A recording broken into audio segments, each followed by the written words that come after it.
Okay, cool. Well, let's get started real quick.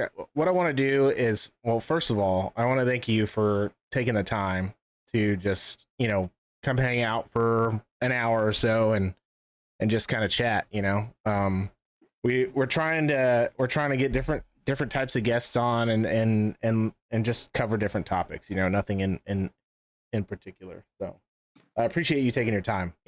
So No worries. that's great. Finally got it all sorted out schedule wise. Yeah, it's been a rough month. It's been rough. There's a lot of stuff going on in the world that's affecting people. Well, I work in the IT world, and there's a lot of that ransomware going around, and that's been a big deal the past few weeks. So it's one of those things. Yeah, yeah, you got to think about that. I don't know how that affects the gaming world. I know that it's happened in a few companies where they take all your data, right? They lock it all down so you can't access it anymore. And that's what ransomware is. They make you pay like, a certain amount of money to get your data back. So I don't know if you've seen some of that recently, but like the big pipeline in the US got hit and they were down for a week. A couple of hospitals have been getting hit. It's actually pretty dangerous, with all your personal information possibly getting stolen. Sensitive. Right. And at the same time, not only is it being stolen, but like they can't access it to help you either.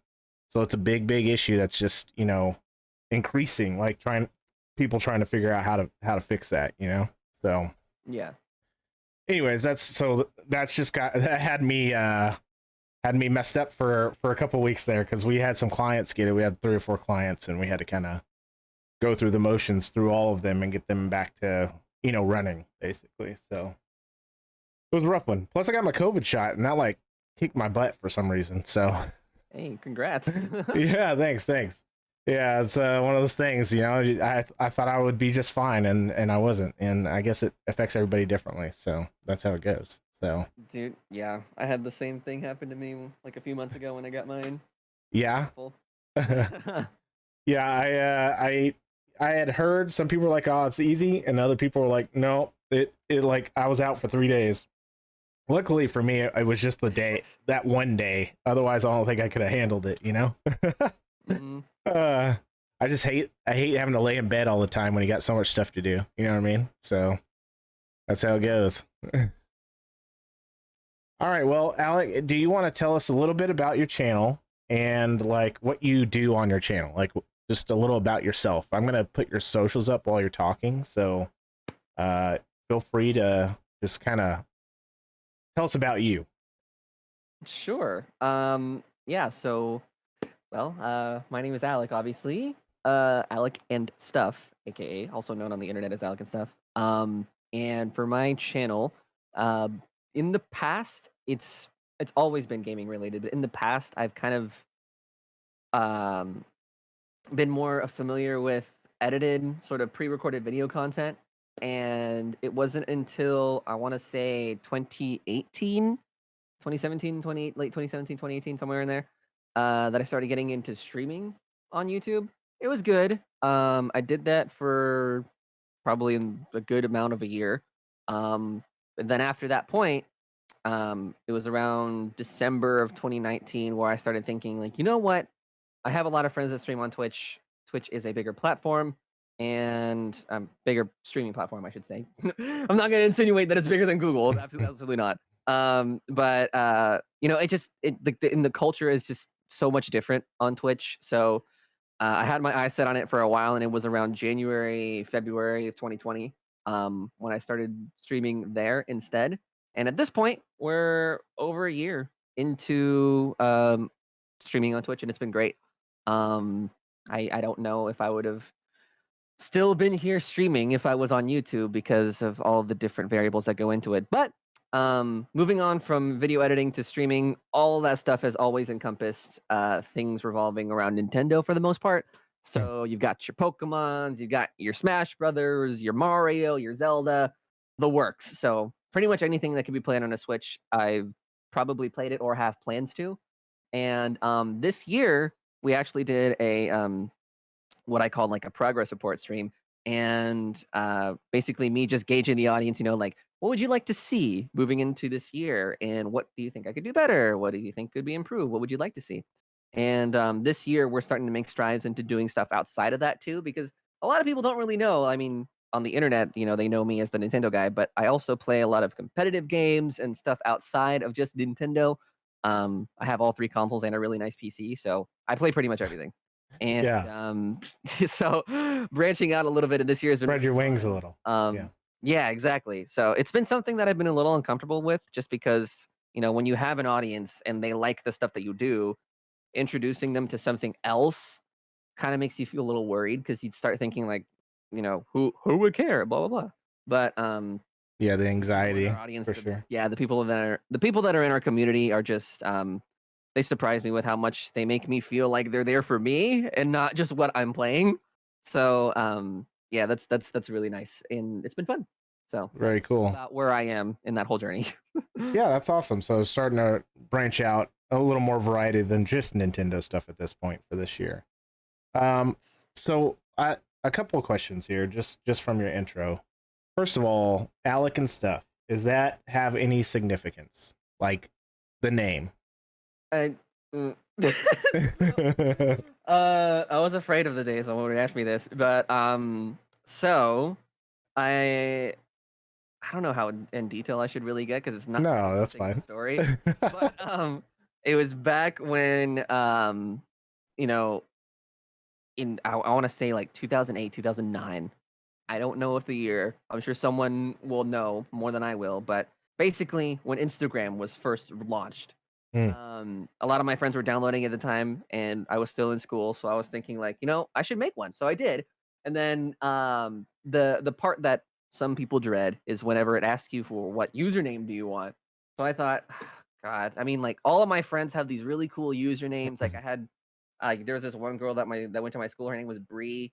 She had like this cool like Breezy Bree sort of name, which is like Right. super cheesy now, but at the It time I thought it was cool. was So awesome I was then. like, Yeah. man, like how do I have a cool name like that reflects like me?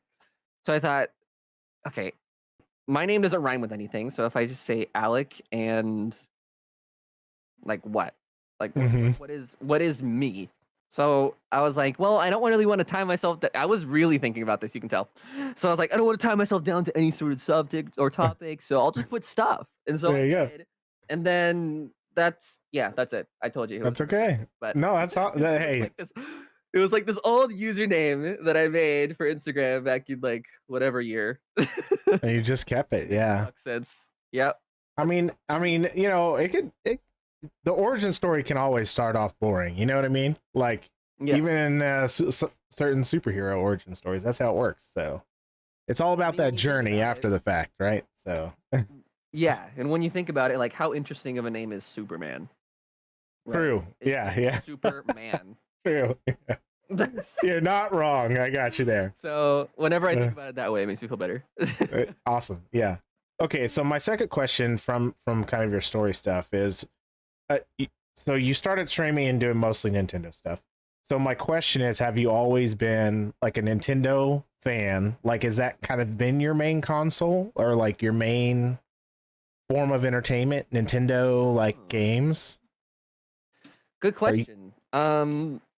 I would say whenever anybody asks me like how long have you been playing games, I always say lifetime. I'm a lifetime gamer. Ever Yeah. since I was maybe like 2 or 3 is Okay. whenever I got my first gaming console, which I believe was a Nintendo 64 or a Game Boy Color. I don't remember. My mom. Okay. But basically forever. But growing up, I was only allowed to have one console, and since I wasn't old enough to play rated M, rated T games for a pretty good chunk of that, Sure. a lot of it was just exclusively Nintendo stuff. So I Sure. had the 64, I had the GameCube, I had the Wii, the Wii U, and it wasn't until I started earning my own money that I was able to go out and buy like a Xbox and like a PS3 and stuff like that. So Yeah. um, I would say lifelong Nintendo fan. Most of my life has just been a general gamer though. But Sure. Nintendo has stuck with me ever since the beginning. and Yeah, I got you. Still has. Cool. Yeah, that's neat. Yeah, so I was a little bit like you, except for PC because my dad he was into computers. Like that's what the company is that he ran, and so I always had a PC. Like I've never not had a top of the line PC. What a way to put that, but whatever. Wow. Weird And flex. so Just kidding. yeah, right. So I've always been a PC guy, and like even when I wanted a console, my dad was like, "You don't need a console, like you have a PC," and I was like, "Okay." Like he wouldn't buy me one, so I always had to get. I have two half brothers, and they would always get the console. So I would just when I go to my mom's house, they would always be, I would always play there. But we probably had mostly Nintendo as well. I guess, like you said, it's a little more kid friendly in general. I suppose like it has a lot more titles, and I guess you could argue nowadays that that's not. I mean, I think it is probably still more kid friendly, but the other systems have a lot more games available to kids now than they used to. But we Right. played Nintendo quite a bit, and then I was kind of like you. Whenever I was old enough to buy my own stuff, I had all the systems just because I don't know, because you can, I guess. It's not. I was like, haha, I was like, but then to be honest with you, now that I've gotten older, I actually stopped buying them. I have a Switch, because I have kids myself now, but also I like playing like Pokemon and Mario and all that kind of stuff still. So I like that kind of stuff. And then I'll buy a console, but to be honest with you, I'll buy a console when the game comes out that I need to play. Like I didn't buy a PS4 till the beginning of last year to play Final Fantasy Remake. I didn't own one before that. So it's which is sounds pretty wasteful when you think about it, but it's like I don't know, like I probably would have bought a PS if I would have just bought a PS4. I probably wouldn't have bought any games for it until that happened anyway. So one way or another, I wasted it. You know what I mean? So I don't know. It's I'm a big PC guy. It turns out, just because that's what I did my whole time as a kid. So that's kind of my deal as well. So, but it's cool. Yeah. So you basically Nintendo all the way, but like you play everything, on any system basically. So Yeah. 100%. Yeah.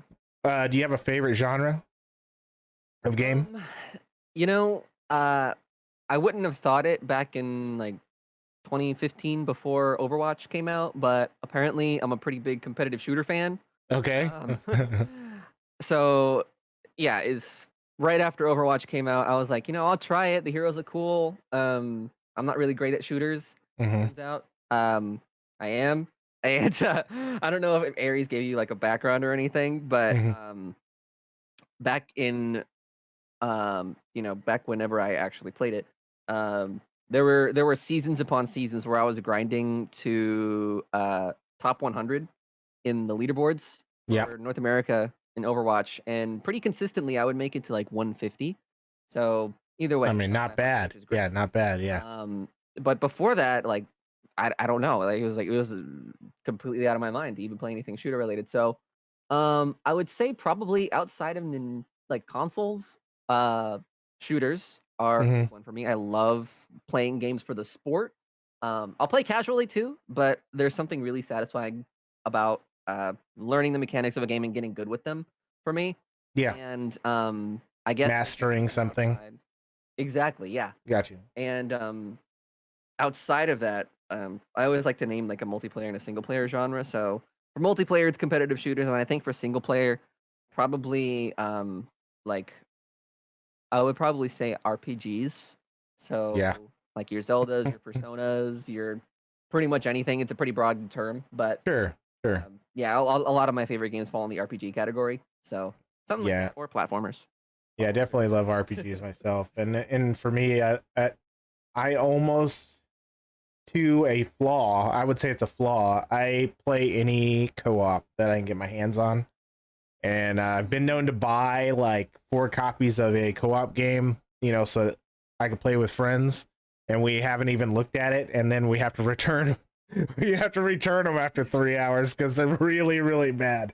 But that's co-ops are probably my favorite. So I just like playing with other people, which is kind of why. And I don't know your whole reasoning for streaming, but that's why I love to stream as well. It's just like interaction between other people online, is just kind of like, I don't know, just it's really fulfilling. Even if it's just two people or whatever. It's my favorite part, Yeah.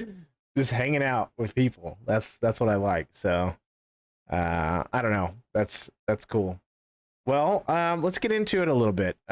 So one of the things we have on our list is that you're a Nintendo ambassador, and we were kind of talking about this before the podcast, but like, what is that? What does that entail? What is a Nintendo ambassador? Can you maybe describe that? So, what I can tell you is my past experience with it, Okay, because I'm actually no longer a part of that program. got you. But Okay, I was from 2015 to this year, I guess is a good way to timeline it. But in the past, I mean, Nintendo was really nice. Basically, the way that it worked was, back in 2015 when I was out there, like I said earlier, making videos and edited content, it was honestly, if you're the type that makes videos and you go back and watch your old stuff, it's pretty cringe. So, surprisingly to me, now that I have the knowledge that I do now and the level of quality that I hold myself to, it's weird for me to think back then that somebody, I'm not going to say her name, but she's great, at Nintendo reached out to me and thought, this guy would be a good representative of Nintendo.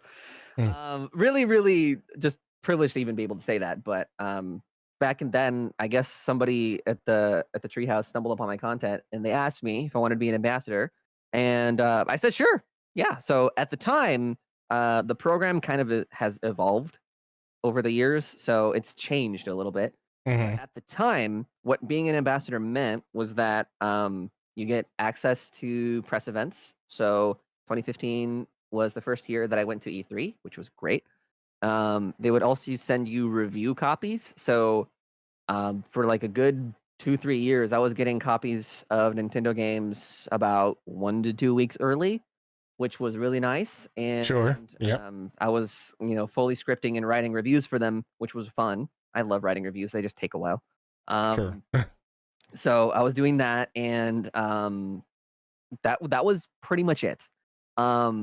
It wasn't until around 2018, 2019 when they stopped doing that, and reserved review copies to only certified public, like, news articles, news websites. Gotcha.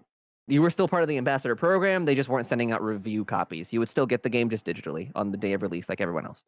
So around then is when I stopped writing reviews, because by the time I finished the review, I'm not really sure if you're too familiar with the climate of reviewing games, but nobody really wants to hear your opinion like a After full week they've after the game's played already it. out. Yeah, got you. Like when the game comes out, right? You think to yourself like, "Oh, what is that? What's everyone thinking? Like, should I buy it?" And you do it like usually before or maybe shortly after it comes out, Right. in like a month.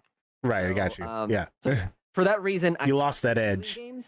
Yeah. Exactly. Hmm. I stopped reviewing games and started streaming them instead, Yeah. which was fun because I got to, I say got like it's a past thing. I get to experience the game alongside everyone else for the first time, which is a Hmm. new experience in itself. It's a different kind of sharing of the excitement of the game. Um, but it was around then they stopped sending out review copies, which was fine. I thought it was a cool privilege, but not necessarily the end of the world. So yeah, I started getting review copies for them, and that is around the time when they started um, running their own events and like expanding their how do I say this, relationship with their ambassadors. So Hmm. you would start getting invites to like PAX and E3, obviously, and I think a couple of other independent events as well would be held in like New York and LA. I live in Texas, so none of that is really super easy to get to. Sure, yeah. I would make the exception for E3 because I'd make a trip out of it, and LA is a pretty nice place to visit. Sure. To visit. Yeah. Um, Not stay. Yeah, I so got yeah, you. it was great. And I think like around 2020 December is when myself and, from what I can tell, a few other ambassadors as well were just released from the program. It's no hard feelings kind of thing. Sure. It's just, I guess I don't know. We didn't really get a reason. I'm Gotcha. not sure if you're familiar with, other big names in the community, but I think his name is Wolf or Beat 'em Ups or something. I don't know. It was a big story of another big Nintendo creator being let go from the program for seemingly no reason. But I don't know. It's not really impacting me too much anyway, just because I'm going to stream all these games and I was getting them on day one like everyone else anyway. So Right. Right. it's fine. You know what? It's fine. Yeah. But It's all good. that was basically my experience of being an ambassador. It was about 5 years long, and it was great. I will always be super 100% grateful for the opportunity, because at the time when I was contacted, I don't know if I would have reached out to me. So Oh, I got what you're saying. Yeah, yeah. Just to have the chance. Yeah, you're like, this is awesome. Yeah, I got you. Yeah, exactly. Cool. Well, let's move on, and let's talk about. I'm gonna skip something for now, but I want to talk about you and going full time streaming. That's what you're doing now? You're doing full time? How long? Is, How long have you been doing full time? how long? Ever since January of last year? Okay, nice. Yeah, so like a little over a year now. Wow, it's weird. It's almost June. Yeah, Not little over a year, is it? it's more than that. Yeah, 18 months almost. So Yeah. and if you don't want to answer anything, that's fine. But I'm just gonna ask you some stuff, and then you can go from there. Okay. Uh, so what made you decide to go full time? That would be my first question. Um, I would say, at the time I had left a position at a job that I had. Hmm. Um, was not great for my mental. And I decided to do it just because at the time I was thinking to myself, how much am I really willing to sacrifice as far as my sanity goes for this job? I Hmm. decided not that much more. So I left, and I was like, you know what? I mean, I have all this free time now, and previously this is the thing that got in the way, but maybe I should just stream more. So I did, and I've been doing it ever since. It's been fun. Say I do understand now when other creators will say that it's a little stressful, just because of, like, you know, obviously with the job you get the consistency of a paycheck every week, whereas this is fully dependent on the work that you put into it.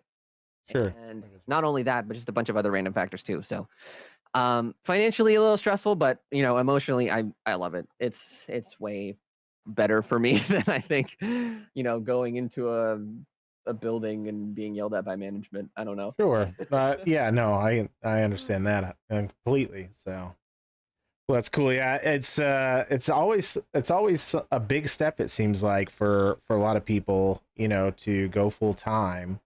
And It's obviously scary. it Yeah. depends on your situation, right? But it's like for someone like me, I approach streaming as a hobby. I could never do it full time just because like I'm art. There are many things for me like I have a job that I like, first of all. So that's step one, right? So it's very flexible, and like I can do things that I need to do if I need to do them. You know what I mean? So There you and go. Yeah. I've had the job where you've had like the oppressive boss or just like the terrible hours or whatever, and I totally understand stepping away from that as well. Makes sense. Hmm. But so and I'm married and I have 3 kids, so I know I don't have the time, even if I wanted to, I don't even have the time to full time stream. But it's always cool to just see people who are able to do that because, in the back of my mind, like, if I did have the time, it would be something that would be really cool to do. So I mean, congrats to you for doing it. And like you said, it can obviously still be stressful. Just because you do something you love does not mean it's not stressful, right? So, Yeah. so that's cool. That's nice. So a year and you're still going strong, right? Yep.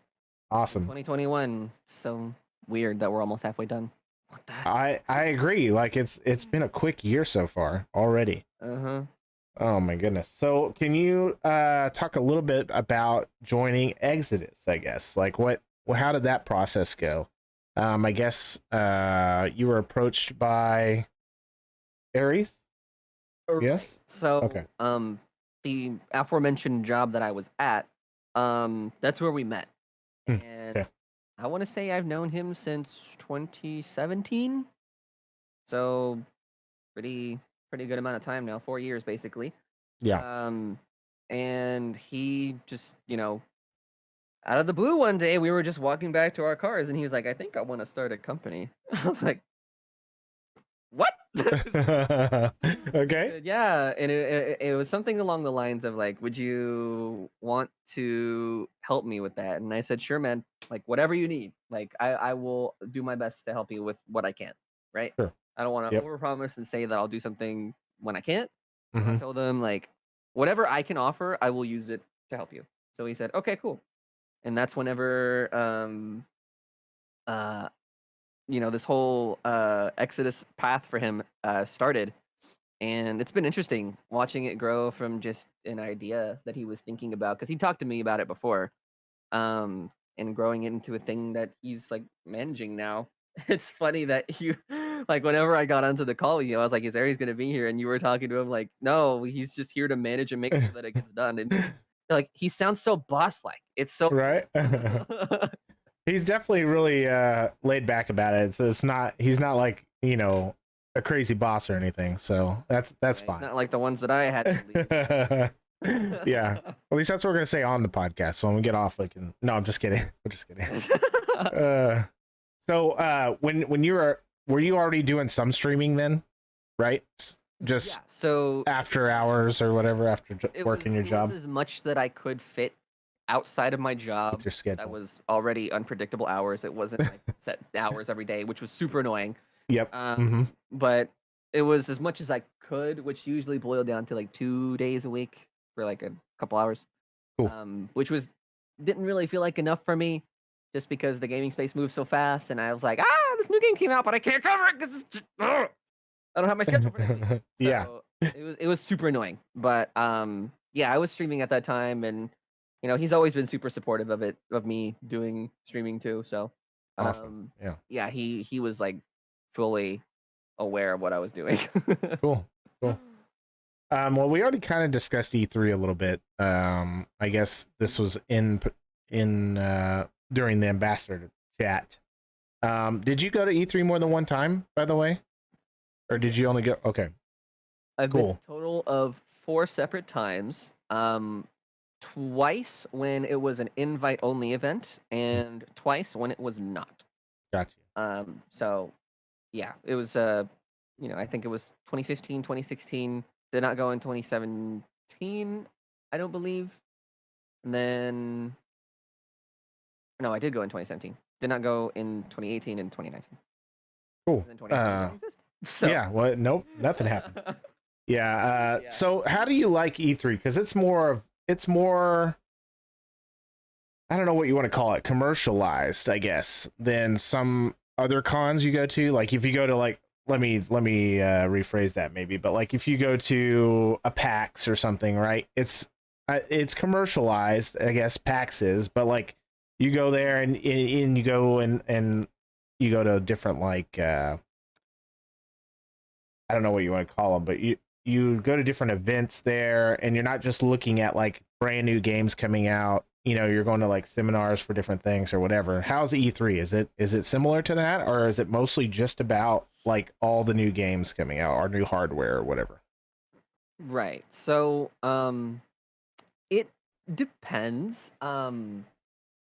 It's funny that you mentioned this because not only did I discuss this recently on my podcast, but it's also coming up in like a few weeks. So The Yep. Mm-hmm. we're definitely getting close to E3 season. But True. no, it's definitely what you make it. So one of my friends from last month kind of described it in a really good way, and it's like if you ever go to Disney World, you can either treat it like a vacation Mm. or you can treat it like, you know, like a mission, right? Like we have So to do you all can these either things while we're here. Right. So right? you can Okay. have a lot or a little as far as structure as goes. Um, I would say, for me, for the most part, it's about the games, just because I have my own channel that I run, and people love first impressions and videos from the show floor of you being there. Hmm. So that's primarily been my focus for the most part. The other aspect of it is networking. So, and the funny thing is that it gets harder every year. Just because E3 is obviously the biggest gaming convention of the year for most people. And, back when it was a private show, it was really easy to do that because you needed a press invite and everyone there was basically there for business of some sort, whether it be Gotcha. they run a blog or a website or they're there like me to cover it for their audience. Like people were there for a reason. Hmm. And at that time, it was really easy. And now that it's been open to the public for a couple years, um, I say that, but this year is going to be digital. So, but anyway, it's been public for a couple years, and since then, it's a little harder. Not only are the waits to play games longer, just because involving the public makes it so there's more people. Sure. Um, it's also um I guess it's pretty easy to visualize when you have like all these journalists here and then you add the public. It's harder to find people to make Sure. that connection with because Yeah. Yeah. like more often than not, the people that are in line next to you at this point are just there to play the Maybe game like just be a on a fan Saturday. or whatever. Yeah. Yeah. Like Got you. just a normal fan to experience it for Yeah. themselves and Yeah. only themselves, which is there's nothing wrong with that. I don't want to make the assumption that I don't want to come across as like opening into the public is bad because it's Right. I got you. not. The only thing I will say is that it makes things harder for the people that are there for business because you're there for business, you know? Sure. And one of my other friends also described it in a really great way where it's like if you imagine that you're trying to get to work, but like there's somebody having a party in the lobby. So like you're trying to get your desk, but there's like all these other variables in the way. Hmm. Anyway, I don't think there's a right or a wrong way to run the convention, but there's pros and cons to both. Sure. So, there's the business side and then there's the leisure side. But for me personally, my experience has mostly been just um, capturing stuff and recording stuff for my audience. It's been fun. Every year, I usually go for Nintendo, but as I said, I'm a gamer of all flavors. So oftentimes I'll find myself out in the Sony tent. Because Hmm. Sony's weird and they say they're not part of E3, but they just have a tent outside, which is technically, in my eyes, still part of the show. But anyway, I'll go see all the Xbox stuff inside and all the other booths. Square Enix usually has a pretty big presence too, and it's just fun, you know. Yeah. Having the gaming industry all in one place in that for that long of a time just feels like I'm part of what I want to be a part of, and I mean, it's just a great time. It's yeah. definitely not for everybody. If you're going there casually, definitely have a plan beforehand because if you don't have media invites like ambassadors usually do, um, it can be pretty cumbersome finding a spot to play a demo for anything. So definitely be prepared for that. Have a game plan and just do your research ahead of time. Yeah. Awesome. Now, let me ask you a question. So E3, the biggest gaming convention, but are there other conventions you like to go to or that you want to go to, I guess? Because obviously now you have things like TwitchCon. There's tons of conventions besides that as well. I just don't know, is there anything else you like to go to besides E3? Yeah, so that's a little bit of an interesting question just because I don't really feel like I've been a part of the overall Nintendo community for super long. Mm. Um and you know what's funny? You mentioned TwitchCon. I hadn't streamed on Twitch prior to 2020. So all this time I was like, maybe I'll go, but like I'm not gonna really get anything from it because I don't stream on Twitch. So that was just my idea. But Yeah. um in 2020 in January, I was like, okay, I'm streaming on Twitch. It's gonna be great. We're gonna go to TwitchCon later this year, gonna meet all my friends. And then, Yeah, so COVID. um, I've been to E3 and pretty much every other convention outside of that. Um, takes place on either the West or East Coast. What Which, about as I said PAX? earlier, isn't really hard. Well, PAX, I have never been. Okay. But Just check. it feels like everything outside of that is either West or East Coast. So, no, I haven't really been to many other conventions other than there's a little festival that goes on here in Austin every year. I don't know if you've heard of it, but it's called South by Southwest. Yeah. They usually have a pretty nice gaming expo, and Nintendo makes a presence there. A couple of other big gaming companies make a presence there, and it's fun. It's Cool. definitely not an E3, and you don't see journalists out there in droves because the games they usually show there are usually games that they've shown prior anyway. Somewhere else. Yeah. But yeah, it's fun. It's still fun. It's local and it's easy for me to get to. But outside of that, no, not really. I've never been Okay. to a PAX, and I've been to E3, but haven't been to TwitchCon, VidCon, like none of it. So Cool. Yeah, I mean, I've never been to E3. I just always thought, well, first of all, like you said, it hasn't always been open to the public anyway. So, but also it's just I don't know, it's such a big one, and like you were saying, like for me, it's a little intimidating.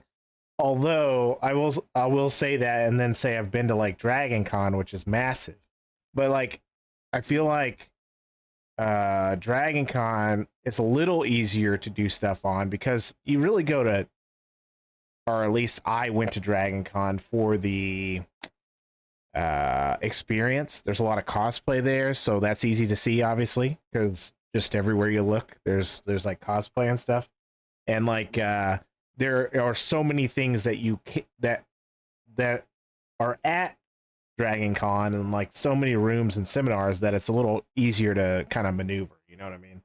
But you know, and that's a totally different con. I mean, it encompasses more than just video games, so that obviously helps as well. So, but like I've been to Dragon Con, I've been to BlizzCon, because even though nowadays Blizzard's been kind of hitting a lot of rocks lately. Okay, we don't have to go there. That's not this podcast, right? But that used to be almost my favorite. It was my favorite gaming company for a long time. So back, you know, in the Warcraft days and Starcraft days and all that stuff. So I've been to a couple big ones, but nothing E3. You know, super awesome video game ones. I kind of wish I could go at some point, but we'll see. Maybe one day. Cool. Yeah, definitely something I would recommend if anybody plays video games to experience once. It's super cool to see all that stuff in person. Yeah, 100%. Yeah, it's just you gotta. I guess I'll put it on the bucket list or something. It's like, yeah, I'll go there. I'll go there one time somewhere. The next thing we're going to talk about, and so I want to talk about tournaments that you run. You've ran tournaments before this year, though, haven't you? Because I've been on your channel a couple times where I thought you had been running some tournaments, right? And here and there, I mean, they were always very informal. And Okay. Not really planned. I can see on the notes, so I guess I'll just go ahead and start talking about it. But that's the stuff. Is the tournament series that I run over on Twitch. It's a monthly series. At the last Saturday of every month, we run a Smash Brothers, tournament, and it's fun. It's been really fun. It's given me a lot of experience as to how fun and challenging it can be organizing a tournament, but almost on your own. I have thankfully a small team of people that are helping me organize it. But it's been fun. It's given me a lot of insight as well onto the inner workings of tournaments. You know, obviously, I'm not really doing as large of a scale as something like Evo or something like that, but it gives me a little bit of insight as to how difficult that job can be if you have something that big of a scope. So, Yeah. but it's been fun. We have prizes every month, and the people that do participate, it's great. And we also have a couple people that'll tune in to just watch the matches. So Yeah, it's always cool. Were you part of Smash Brothers tourney scene at all, or what got you into running those tournaments? I've always described myself, as far as Smash Brothers goes, as a casual competitive player. Like, I'm not fully casual in the way that, let's play four players with items, guys. That sounds like a great idea. I've always been like, I'm comfortable to call myself decent, but not good. You know. Okay. Sure. But I think I do pretty well as far as competitive play goes. Have I ever entered a tournament? A couple of times. Nintendo also has their own circuit of online tournaments that they do like every now and then. Depending on how you feel on online tournaments, those can be fun. Hmm. But this series in particular is obviously all online, just because it was birthed in the after like post Panini world that we live in. But it's been fun, aside from a few technical hiccups here and there of running just an online tournament. But Yeah. it's been fun. Now that things are starting to open up, I don't know how long I'll keep it going, just because the whole point of it was to keep the competitive spirit alive while we were all in quarantine. Sure. But this past week, we saw a pretty decently sized and decently attended, in that there was some pretty high skill players, LAN tournament for Smash. So things are starting to go back to normal a Hmm. little bit for at least the tournament scene. And being that it's only June, that's why I say I don't know how much longer I'll keep that series going, but it's definitely something that I'll use that knowledge moving forward. Where if I wanted to make a tournament series for like Splatoon 3, whenever that Yeah. comes out, that'll be something that I'm already equipped with the tools to know how to do. So it's Cool. definitely Yeah. a really great knowledge base. Yeah. That was going to be my next question. If you were planning on maybe doing some other kinds of games, so Splatoon 3 might be one of those, I guess, huh? Yeah, that could Cool. be fun. Yeah, I always looked at doing some tournaments as well. Like we're we like to play Escape from Tarkov quite a bit, and we thought about maybe starting some tournaments for that. But there's like kind of how you were talking about, there are some already really good Escape for Tarkov tournaments like out there. And so it's like, does there really need to be another one? Like, should I be, doing this tournament when there's already a quality tournament out there? You know what I mean? Right. So I don't know. It's something we've been talking about possibly doing, but not I 100%, mean, certain yet. when you think about it, I mean, for most games, there's more than one tournament series out there. Sure, sure. So, I mean, I don't know if in your position whether that would keep you from doing it. Um, but it depends. Like for me, the reason why I made it is obviously, in quarantine, I'm not the first person to think of the idea of like we should run tournaments online now. Sure. Yeah. But the angle that I was coming from was not only is it something that I can do with my audience every month and make it like something that we can all gather for, um, but also something to introduce us to new people in the overwhelming like Smash scene, right? So Yeah. it was. I always talk about it as a casual competitive, much like me, tournament where whether you're consider yourself really good, really bad, whatever, you can just join in. We got prizes. It's free to enter, and if you do good, you do good. If you don't, you don't. Yeah. And for me, at least, if I get absolutely raffle stomped by somebody, I use it as a learning experience and always ask for feedback if I can and know how to get better. Sure. And that's something that I always tell people to keep in mind, because obviously you're never going to be the best, but um, it's a great avenue for us to not only showcase the best of our community, but also to spread the knowledge and help people get better. So that's Yeah. kind of what Sounds good. I got from it. Because if you don't know, the Smash scene can like competitively, there are some people out there that can be pretty toxic about it. So I like to Oh, always advocate for the space that no question is dumb. So right. anyway, Yeah. that was Yeah. a long rant, but No, it's okay. you know Yeah. what I mean. I mean, to be honest, yeah, to be honest, I mean, any competitive, you have that, spectrum there, right? That you kind of have to contend with. So it's nice to Yeah. have people who look at it and kind of are more welcoming to the sport, to the esport, or whatever you want to call it, to the Mhm. tournament scene, which is always nice. Uh, Yeah. man, I'll tell you what, I can't even. I'm probably the worst out of my local friends at Smash. So I can't even claim to probably even be good at Smash. It's one of those games I just, I feel like, and this is probably not true, but I feel like since I didn't really play it when it first came out, like just starting to, from start to finish, I just I never learned the move sets or anything. And some of the guys I play with, have been playing since it first came out, and they still want to use like the GameCube controllers? Yes, sir. Yeah, they still want to use like those, and I'm just like, man, it doesn't matter what controller I use, I'm gonna be bad, so whatever. But yeah, so I never really could get into it because literally anytime I play with them, I would just get like stomped, and I was like, there's no way I would buy this and play it just because I feel like I'm so far behind already, I mean, So Ultimate in particular, I'm sure it could be super intimidating for new people just because they're not even done with DLC yet, but we're already at 80 fighters. So that's a ton. Does that include all the yeah, ghost there's a ones? ton of characters. All the It ghost fighters? Or includes, it includes every individual fighter. Okay, gotcha. So, including Echo fighters, which is I think what you were thinking of. Yeah, get Echo fighters. That's right. Yeah. Yeah, even Echo fighters are considered their own character. So Yeah, I 80 gotcha. total. Yeah, that's crazy. Yeah, that's no way. No way. Also, I'm like, as I get older, I'm too slow. I'm just so slow now. I hate it. I hate it, man. Come on now. So I played Overwatch, just to go back to our Overwatch thing earlier. I played Overwatch as well when it first came out.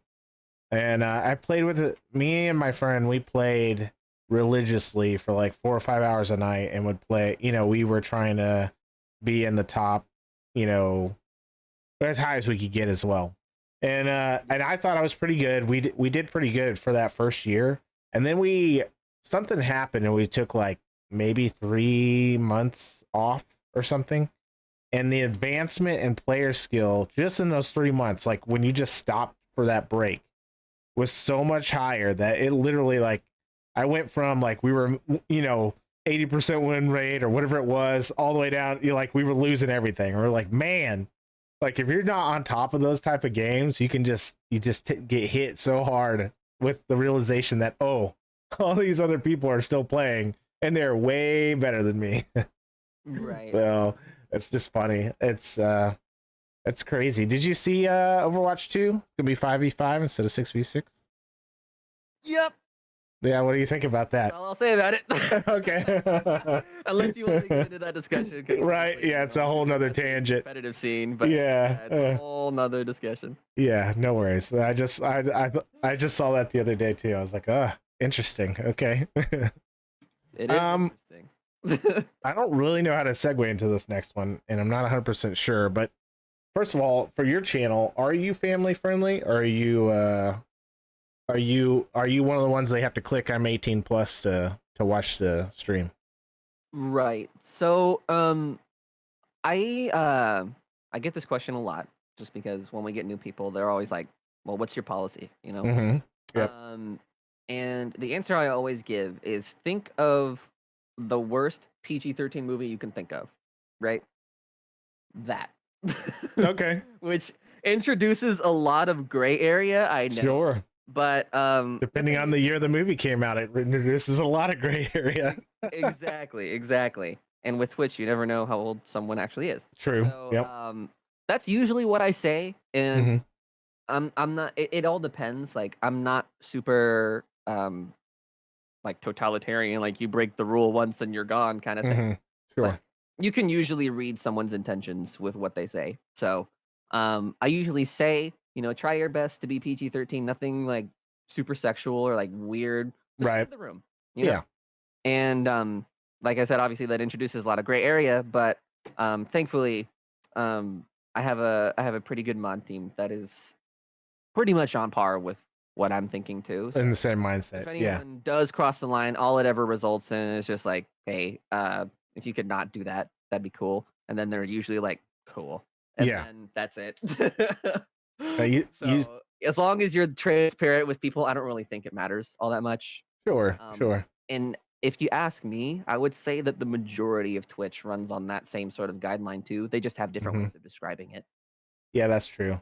I don't, I don't really have a preference either way whenever when I'm watching stuff. But like for myself, I have a pretty bad mouth. I try not to I just don't. I feel like this might be I'm not judging anybody. Is what I'm going to say. But I feel like when I do have a bad mouth, it makes my content not as good. I'm like, wait, I don't need to just say all these bad words, Yeah, but it depends too, like who is watching. Like, if sure, your yeah, goal is to, be as brand friendly as possible, yeah.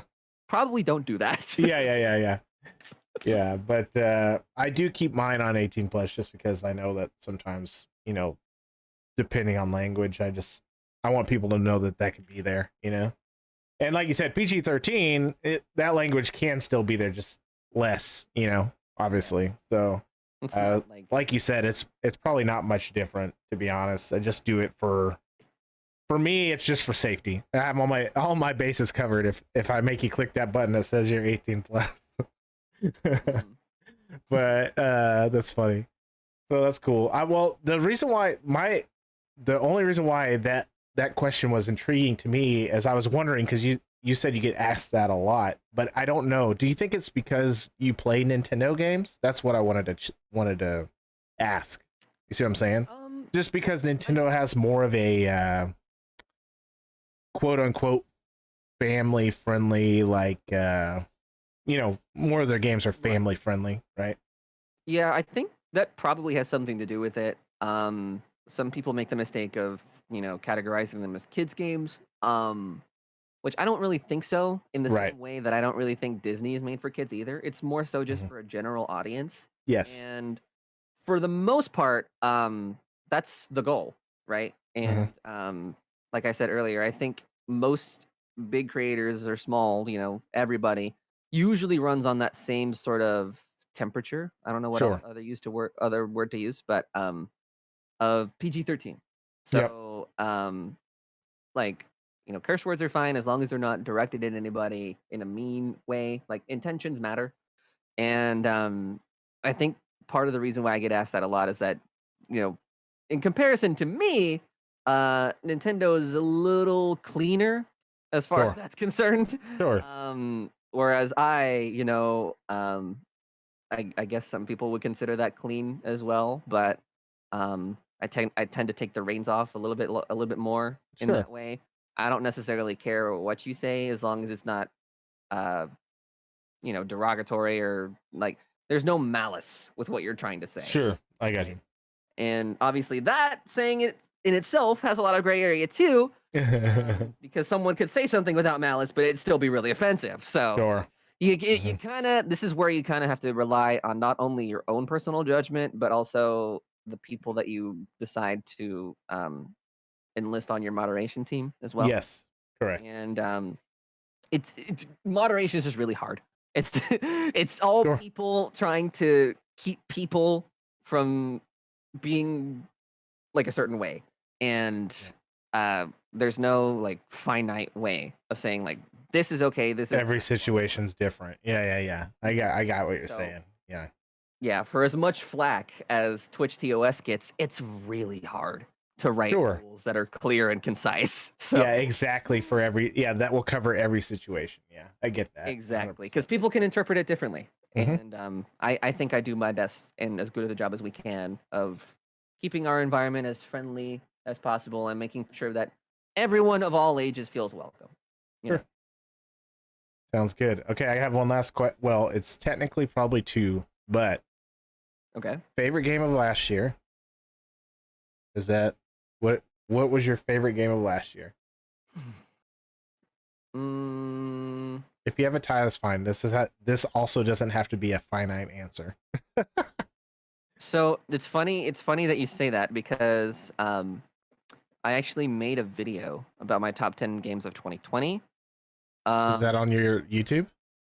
it is, but Okay. I'll go ahead and spoil it for you because you're asking. So in that video, I said Animal Crossing Mm-hmm. just because it was as big of a cultural impact as it was, and it just came at the perfect time. which I know everyone says, but it I literally mean, it really is did. the perfect game to play Mhm. in quarantine with people that are otherwise unable to see each other.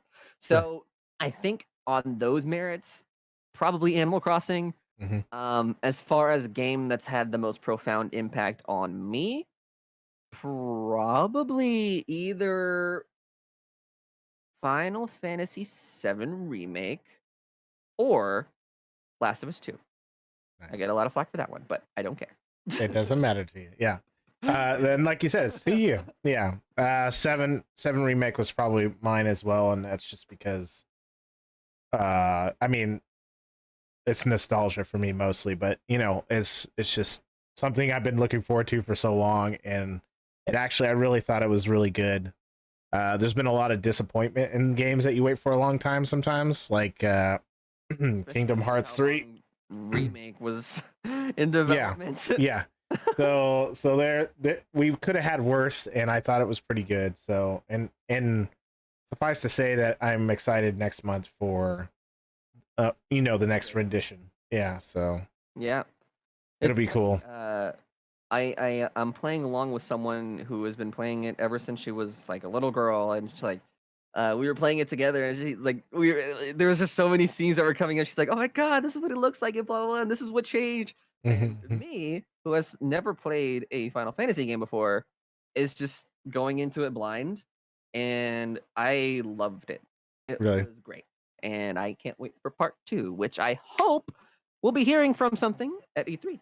That'd be great. Yeah, we'll see. We'll But I see. am excited for Intergrade. Intergrade looks Yeah, looks it awesome. gives us something, Or what's her name? to I mess don't know, with. whatever her name's So, Yuffie. yeah. Yeah. Yeah, it looks good. But so just to reiterate, it's on your YouTube, right? Your top games of 2020. Correct. All right, Yes. cool. So make sure you guys check that out when you have time. All right, so the second question is, and it may have already happened because we're, like you said, halfway through the year. Most anticipated game of this year that you know of right now, right? Because we could get something else out of E3 possibly, but Correct. I mean, the most anticipated game that we know of currently, it's not a super long list, but I'm gonna go ahead and say the Diamond and Pearl remakes for Pokemon. oh my god, Those look super good. yes. I wasn't. Uh, Here's the thing. I love Diamond and Pearl. I don't love them as much as other generations, but Hmm. I'm hoping because this is another thing that I've had a discussion about on my podcast at length, mind you. But with all the modernization that's happened with Pokemon over the years since Diamond and Pearl, it's going to be interesting to see because like the marketing and all the buzzwords that are going on with the Diamond and Pearl remakes is that they're authentic to the original game, so Hmm. much so that they even adopt the same sort of top down view where everything moves in like cardinal directions, which in this one actually doesn't. But it has that same sort of vibe as vintage or retro Pokemon, I guess, Okay. for lack of a better word. Um, and with all the moves, Pokemon, mechanics, things like that that have added on to the series since then, gonna be interesting to see how they deal with that. Yeah, I would So, say so. It's also high interesting. hopes, Yeah. but I don't know. Well, it's also Go ahead. interesting to to think about because you know, they did the latest one, you know, Sword and Shield, and they kind of Mhm. built upon the remakes of Red and Blue. They kind of use that same system. So if they're gonna, for lack of a better word, downgrade back to some more primitive stuff, it is to me also interesting to see what they choose to keep in and what they choose to pull out of there. I guess you know. Yeah, I mean, like my biggest question going into it was, I don't know if you play Pokemon or anything like that, but VGC, which is the video game competitive scene, um, uses a very strict set of rules, Hmm. and usually also uses the newest game as their format. I got you. And I know they've made a couple exceptions in the past. I believe Omega Ruby and Alpha Sapphire, the remakes of Ruby and Sapphire, were an exception. Um, but being that this is, postmodern Pokemon, in that we have things like Pokemon Home that connects all of the games via the cloud, and just a whole slew of other moves that have been added to the game in addition to like a whole bunch of moves that have been added that older Pokemon can learn, and And like, type difference, things like type differences. I mean, I don't think there's actually been any new types since then. Well, I guess fairy, but anyway, lots of stuff. I'm curious to see how much they can stick to the promise of it being Diamond and Pearl preserved. Yeah. You know, because you can only do so much of that before it starts to feel like, you know, I'm